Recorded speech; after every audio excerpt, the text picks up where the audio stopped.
क्या मोबाइल में आपकी फोटो लगा सकते हैं?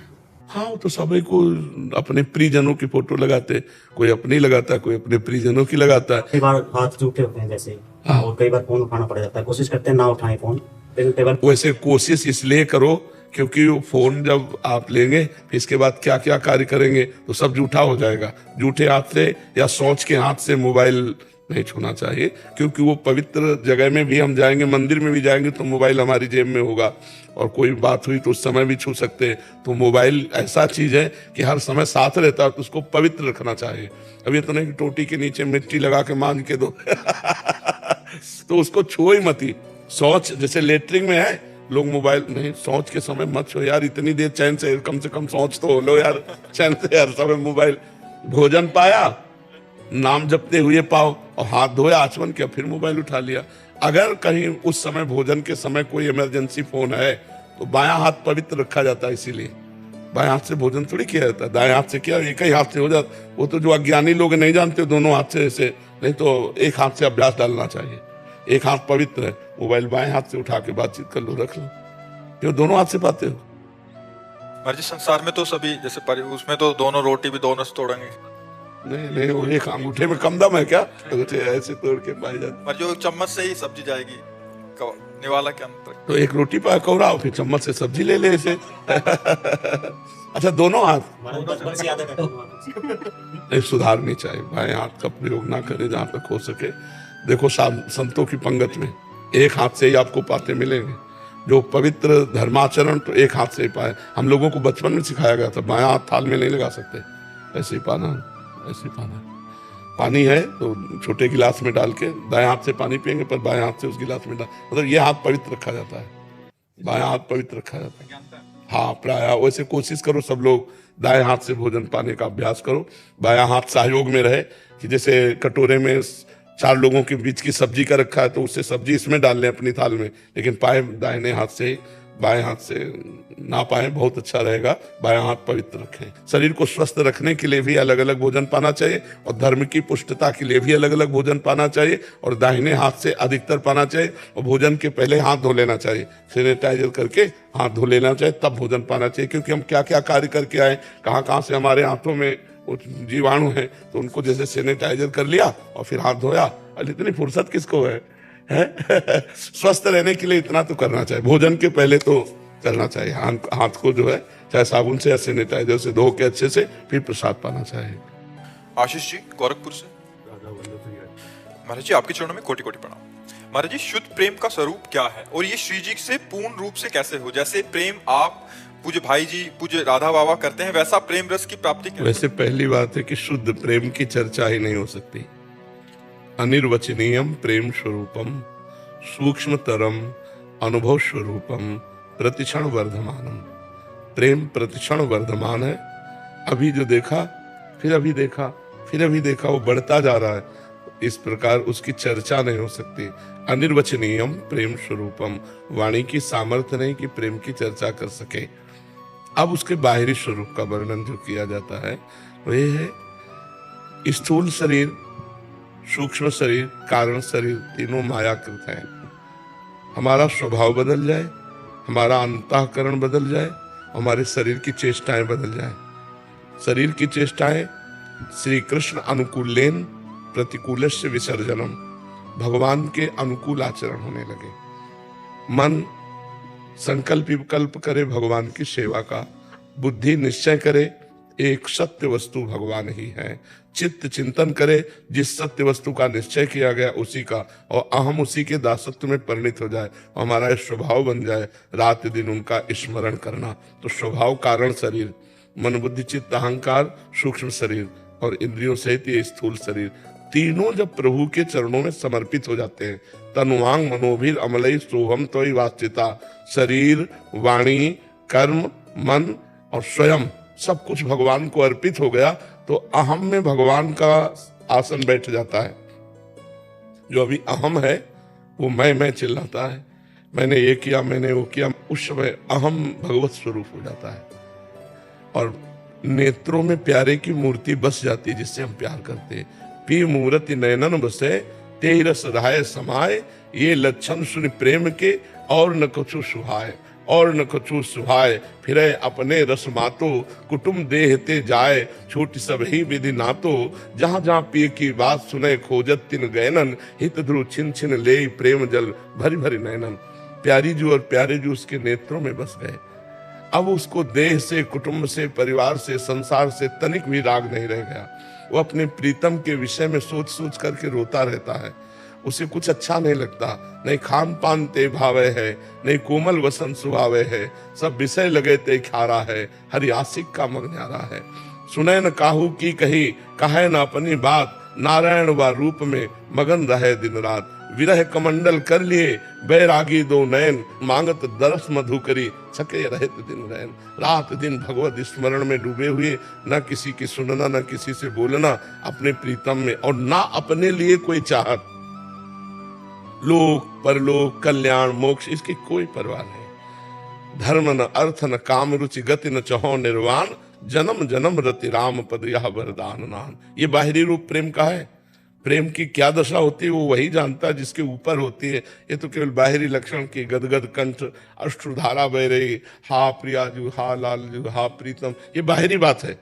अंतर में उसके क्या होता है, अनिर्वचनीयम प्रेम स्वरूपम, वो तो केवल प्रेमी ही जानता है, दूसरा नहीं, क्योंकि अनुभव स्वरूपम, अनुभव के द्वारा ही जाना जा सकता है।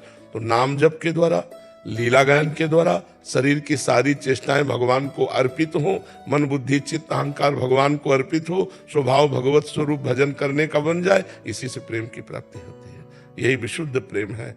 और जैसे ये कि अपने लोग हैं, तो अपने लोग किसी साधन बल से प्रेम प्राप्त नहीं किए, उनकी कृपा बल से उन्होंने हमारे चित्त को घसीटा, तो उससे अपने ये कह दे कि हमने ये साधना की तो ये प्रेम प्राप्त हुआ, ऐसा नहीं। उन्होंने कृपा करके घसीटा और चित्त को अपना दासत्व प्रदान कर दिया, बस ये बात है।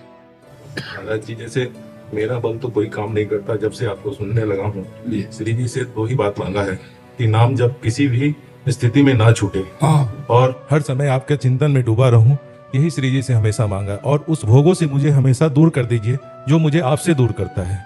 ये दो चीज मांगा है। लेकिन महाराज जी, अंदर से वो चीज, मतलब श्री जी सब सुन रही, सब कर रही, लेकिन वो प्रेम जो चाहिए वो नहीं आ पा रहा। आपको करना पड़ेगा।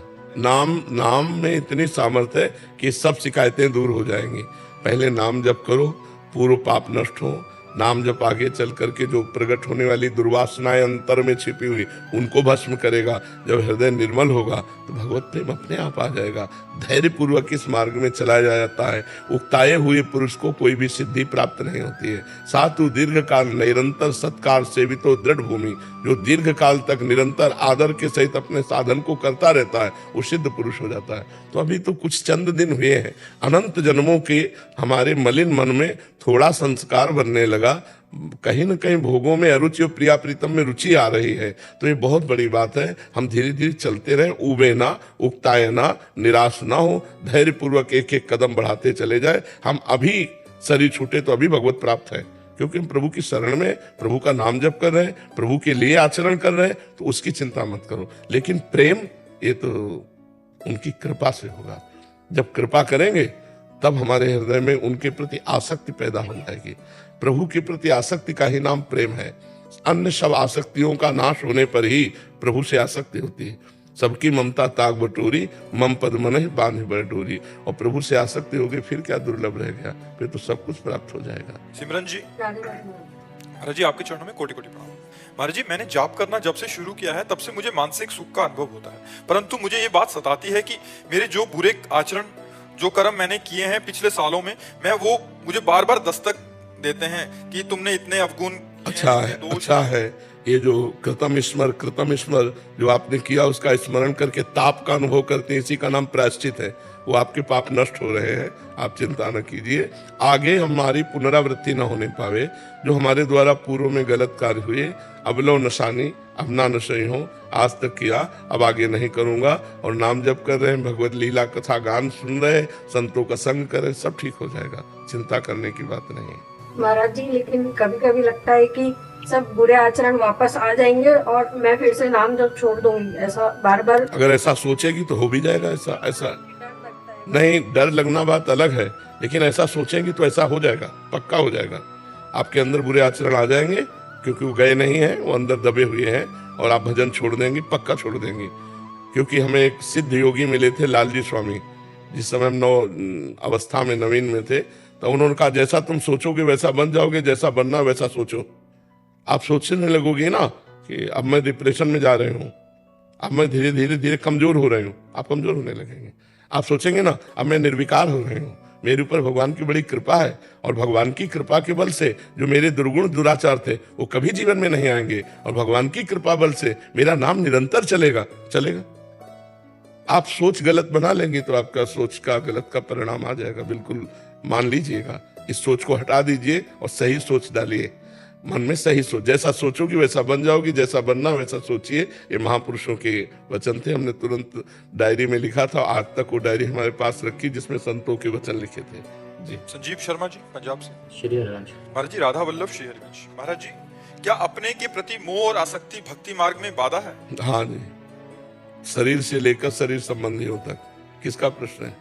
बिल्कुल बाधा है, बिल्कुल। क्योंकि एक मन है, और वो अगर नाम जप करो और अपने बुजुर्गों की सेवा करो, सेवा से आसक्ति का नाश हो जाता है। पशु पक्षी की सेवा, बूढ़े सास ससुर की सेवा, पति की सेवा, पुत्र परिवार की सेवा, सेवा से शरीर पवित्र होता है। शरीर से बहुत अपराध हुए ना, तो मलिन स्वभाव का परिचय है कि वो देहासक्त होगा, और निर्मल स्वभाव का परिचय है कि देह राग का त्याग किए होगा। तो देह राग का त्याग करने के लिए या तो शुद्ध ज्ञान हो या विशुद्ध भक्ति हो। ज्ञान में भी इसके राग का नाश हो जाता है। जिसे हम अपना मैं समझ रहे हैं वो है ही नहीं, जो स्थूल शरीर है जिसे मैं समझ रहे हैं वो है ही नहीं, ज्ञान से पता चल जाता है। तो जैसे सांप को अपने केचुल से कोई प्यार नहीं होता, ऐसे ज्ञानी पुरुष को अपने शरीर से कोई राग नहीं होता। तो हम ज्ञान तो प्राप्त करना बड़ा कठिन है, तो हम भक्ति से शुरू करते हैं। भगवान की सेवा में, माता पिता की सेवा में, समाज की सेवा में, पशु पक्षियों की सेवा में अगर हम शरीर को लगाते हैं तो हमारा शरीर पवित्र होगा। और शरीर में हमारी आसक्ति है तो हमारी आसक्ति पवित्र होने लगेगी। पवित्र आसक्ति आत्मा में होती है, भगवान में होती है। अपवित्र आसक्ति शरीर में होती है, भोगों में होती है, शरीर संबंधियों में होती है। नाम जप और सेवा, इन दो के द्वारा हम आसक्ति का परिवर्तन कर सकते हैं। वैभव जी। श्री हरिवंश। महाराज जी, जब वृंदावन आया था तो श्री जी के भरोसे आया था, जिससे मन में बहुत उत्साह रहता था। धाम आने के बाद अब आश्रय से वो उत्साह बंद सा हो गया। किसके आश्रय हो? श्री जी के आश्रय अकेले आया था। नहीं, अभी किसके आश्रय से हो? उन्हीं के आश्रय से हूँ। तो फिर कैसे कह रहे हैं? मतलब वो आनंद अब नहीं मिल रहा। हाँ, इसलिए नहीं मिलता कि इत्र की दुकान में जाओ तो तुरंत आपको बहुत खुशबू लगेगी, और 2 घंटा बैठ जाओ फिर नहीं लगेगी। फिर कोई नई इत्र की शीशी खोले ज्यादा पावर वाली तो आपको लगेगी, अन्यथा नहीं लगेगी। क्यों? क्योंकि अब घ्राणेंद्रिय ने समानता प्राप्त कर ली। ऐसे ही थोड़े आनंद में आप प्रसन्न हो गए थे जब आप आए थे, अब आपके मन को बड़ा आनंद चाहिए। अब साधना कीजिए, आराधना कीजिए तो और आनंद आ गया। तो प्रतिपल नवीन आनंद है, वृंदावन आनंदमय है। हमें तो कभी ऐसा अनुभव नहीं हुआ। साधन विहीन जीवन ऐसा अनुभव करेगा। अगर साधना कर रहे हो तो नवीन आनंद का अनुभव होगा। समझ रहे हो ना? अब और आनंद चाहिए। आनंद कम नहीं हुआ, अब मांग और बन गई। अब आपके आनंद की भूख बढ़ गई है, आपको और आनंद मिलना चाहिए। लीलाओं का गायन करो, भगवान की लीला चरित्रों को सुनो, नाम जप करो, किसी की निंदा स्तुति मत करो, सर झुका के रहो, भगवान के नाम में आनंद बढ़ता रहेगा। जी। रोहित कुमार साहू जी। राधे राधे। महाराज जी, शास्त्र के अनुसार संतान उत्पत्ति से पहले साधु संतों का आशीर्वाद लेना चाहिए और नाम जप करना चाहिए। महाराज जी, ऐसा है? अब अपने सनातन धर्म में तो ऐसा है। ये देवी देवताओं की आराधना, भगवान की आराधना, संत महात्मा और ऋषि मुनियों के आशीर्वाद, ये तो अपने सनातन धर्म की परंपरा ही है। तो इसमें नवीन बात क्या है? पहले ही देवी देवताओं की आराधना, संत महात्मा। लेकिन अब गर्लफ्रेंड बॉयफ्रेंड वाले मानेंगे? है गर्लफ्रेंड बॉयफ्रेंड ब्रेकअप, फिर बॉयफ्रेंड, फिर ब्रेकअप, देवी देवता की जरूरत क्या है? ये तो उनकी बात है जो ब्रह्मचर्य से रहे। अब ब्याह होने जा रहा धर्म के अनुसार, तो फिर देवी देवताओं का पूजन, गुरुजनों का आशीर्वाद, फिर गृहस्थी में मंगलमय। अब भाई हमारी समझ में नहीं आता कैसे देवी देवताओं का आशीर्वाद लेंगे जब कई बॉयफ्रेंड बन चुके, कई गर्लफ्रेंड बन चुकी, लिव इन रिलेशन चल रहे हैं। तो हमें तो लगता है कोई बिरले ही बच्चा बच्ची ऐसे होंगे जो धर्म पूर्वक ब्याह करके फिर गृहस्थाश्रम के कर्म करें। हाँ, तो हमें ये बहुत हमारी प्रथा है पुरानी कि जब तक देवी देवताओं का अर्चन बंधन पूजन न हो जाए तब तक पति पत्नी नहीं मिलते थे। सबका आशीर्वाद लेकर के ब्याह होने के बाद भी पूरे गांव के देवी देवता पूजे जाते थे और सबका आशीर्वाद लेकर माता पिता के आशीर्वाद से फिर गृहस्थ धर्म में ऐसा। आशी वर्मा जी, राधे राधे महाराज जी। महाराज जी, हमारे समाज में कई प्रकार की मान्यताएं एवं परंपराएं चली आ रही हैं। जैसे बिल्ली रास्ता काट गई, मंदिर में घर इस दिशा में रखना है, घर इस दिशा में रखो, दक्षिण। चाहे जिस दिशा में रखो, भजन नहीं करोगे तो उस घर में भूत ही रहेंगे। और जिस दिशा में बुरा माना जाता उस दिशा में बना लो, नाम कीर्तन करो। अगर मंगल ना हो जाए तो मुझे बताना, नाम कीर्तन करो, उस घर में भगवान विराजमान कर लो। अगर मंगल ना हो जाए तो कहना। और बिल्ली रास्ता काट गई तो क्या उसमें कुछ भी करो। हाँ, बिल्ली तो बिल्ली बबर शेर हो तो ये भी है कि रास्ता काट के खड़ा है, काट खाएगा। ये यूके से आए हैं तो हम आपके पास आने लगे थे तो रास्ते में जब गाड़ी स्टार्ट की तो बिल्ली रास्ता काट गई। आ गए ना, मैंने इनको बोला बिल्ली काट गई, कहते हमारे यूके में तो सब पास में रखते हैं। तो बिल्कुल बिल्कुल खिलाते पिलाते और उसके साथ कहते मेरा बिल्लू मेरा बिल्लू। उसके साथ ना प्यार करो तो वो गुस्से हो जाती मेरी बेटी। हाँ, तो ये आप मत सोचो कि बिल्ली रास्ता काट गई या किसी ने छींक दिया। नहीं, अब वो गाड़ी में बैठे जा, उसने छींक दिया, उसको जुकाम है, छींक हो गई। अब वो बेचारा खड़ा है कि यार छींक हो गई, अमंगल हो गया, ऐसा कुछ नहीं। जब ऐसा लगे ना तो भगवान का नाम स्मरण करो। मंगल भवन अमंगल हारी, परम मंगल होगा, मंगल हो नहीं। देखो बिल्ली रास्ता काट गई, कोई नुकसान तो नहीं हो। बेचारी उतनी सामर्थ्य का नुकसान कर दे बिल्ली। कपिल जी, बीकानेर से। श्री हरिवंश महाराज जी। महाराज जी, मन क्या है, बुद्धि क्या है, चित्त क्या है, किसे कहते हैं? इस शरीर में जीवात्मा और परमात्मा दोनों का वास है, तो क्या बुद्धि, मन, इंद्रियां ये सब शरीर के आंतरिक अंग हैं? 3 शरीर हैं, जैसे कोट, शर्ट, बनियान। आप जब कभी बाबूजी बनकर कहीं जाएंगे तो यही होता है ना, एक बनियान, एक शर्ट और एक कोट, 3 वर्दी। तो जीवात्मा की 3 वर्दी है। स्थूल शरीर कोट, सूक्ष्म शरीर शर्ट, कारण शरीर बनियान। तीनों उसकी पोशाक है। अब स्थूल शरीर को आप अपना माने हुए हैं। ये जो आप ढांचा देख रहे हैं पंचभूतों का बना, इसे स्थूल शरीर कहते हैं। मन जो संकल्प विकल्प करता है, बुद्धि जो निश्चय करती है, हाँ ठीक है ये कर लिया जाए, नहीं ये नहीं करना चाहिए, ये निश्चय जो करती है वो बुद्धि होती है। और संकल्प विकल्प जो करता है, ललचाता जो है, जो नकारता है, वो मन होता है। और जो उसका चिंतन करता है उसे चित्त कहते हैं, और जो स्वीकार करता है उसे अहंकार कहते हैं। और जो स्वभाव होता है, रजोगुणी स्वभाव, सत्वगुणी, बहुत बुरे स्वभाव का आदमी है, स्वभाव को कारण शरीर कहते हैं। तो स्थूल सूक्ष्म कारण शरीर, इन तीनों शरीरों में जो अपनापन कर लिया उसे जीवात्मा कहते हैं। और जो जीवात्मा जिसका अंश है उसे परमात्मा कहते हैं। परमात्मा और जीवात्मा में इतना भेद है, जैसे हम बैठे हुए और शीशा रखा हुआ है, तो जो शीशे में दिखा रहा है वो जीवात्मा मान लो, और जो हम बैठे हुए परमात्मा। अगर शीशा हटा दो तो बचा कौन?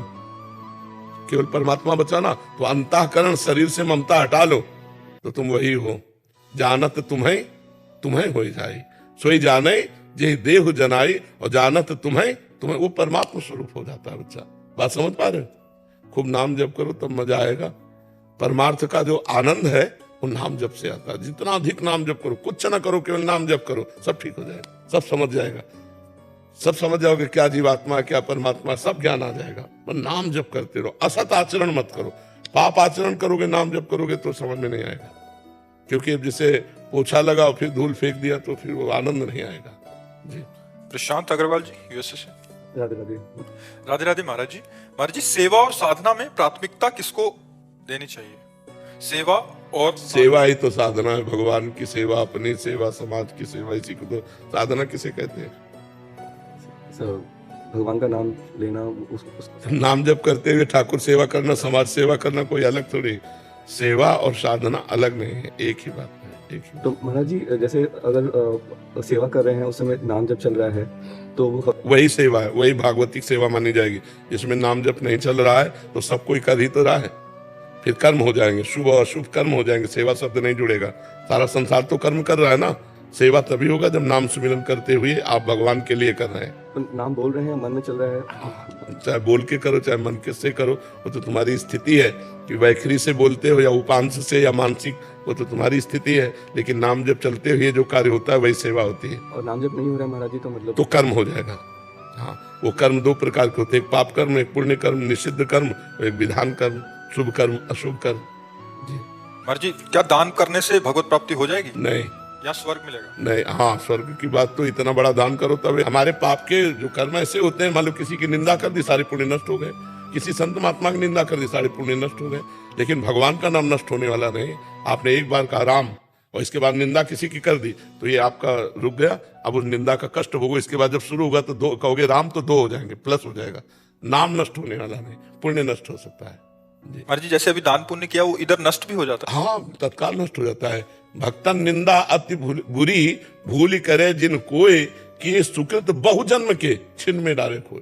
साधु अवज्ञा तुरंत भवानी, कर कल्याण अखिल कहानी। अखिल कल्याण प्रदान करने वाले शुभ कर्मों का तुरंत नाश हो जाता है जब किसी संत भक्त की अवहेलना, अनादर, निंदा हो जाती है। महाराज जी, आजकल तो खुलेआम हो रहा है महाराज जी सब। हाँ, तो इसीलिए कौन सुकृतिवान है, कौन उन्नति को प्राप्त हो रहा है, कौन उन्नति को प्राप्त हो रहा है?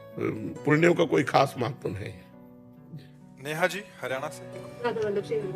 श्री हरिवंश महाराज जी। महाराज जी, मैं अति आभारी हूँ। महाराज जी, मेरा प्रश्न है कि कुंडली में लिखा होता है देवगण, राक्षसगण, क्या जो राक्षसगण का व्यक्ति होता है उसे पूर्व जन्म में बहुत पाप होते हैं कि इस जन्म में तभी इतने दुख होते हैं, और आपकी कृपा से नाम जप से वो अब भोगने आसान हो गए हैं, परंतु समझ नहीं आता कि ऐसा क्यों होता है कि 2 दिन इतना अच्छा से नाम जप चलता है महाराज जी, फिर बाद में इसका उस राक्षसगण और देवगण से कोई मतलब नहीं। नाम जप से ये रजोगुण, सतोगुण, तमोगुण जो 3 गुण है ना, इनका चक्र चलता रहता है। जैसे सतोगुण आया बढ़िया भजन चलेगा, रजोगुण आया तो विषय भोगों की प्रवृत्ति, नाना प्रकार की मान प्रतिष्ठा, कीर्ति, ईर्ष्या, ये सब आएगा, और तमोगुण आया तो क्रोध, हिंसा, प्रमाद, आलस्य, ये चीजें आएंगी। तो ये तीनों गुणों का चक्र चलता रहता है हृदय में। अब हमको क्या करना, सतोगुण बढ़ाना है। तो हम सात्विक भोजन, सात्विक जल, सात्विक वातावरण, सात्विक चिंतन, तो हमारा सतोगुण लंबे समय तक बढ़ेगा। घंटा, 2 घंटा, 4 घंटा, 6 घंटा, 8 घंटा। और फिर अगर हमारा सतोगुण बढ़ता चला गया तो महीना भर सतोगुण ही बना रहा, फिर जीवन भर सतोगुण बना रहा। सतोगुण से हम त्रिगुणातीत होते हैं। पहले रजोगुण तमोगुण का नाश हो तो हम नाम जप करते रहे, मन न लगे तो भी, विषय भोगों की इच्छा हो तो भी, हिंसात्मक प्रवृत्ति आवे तो भी, उस समय समझो कि तमोगुण आ गया।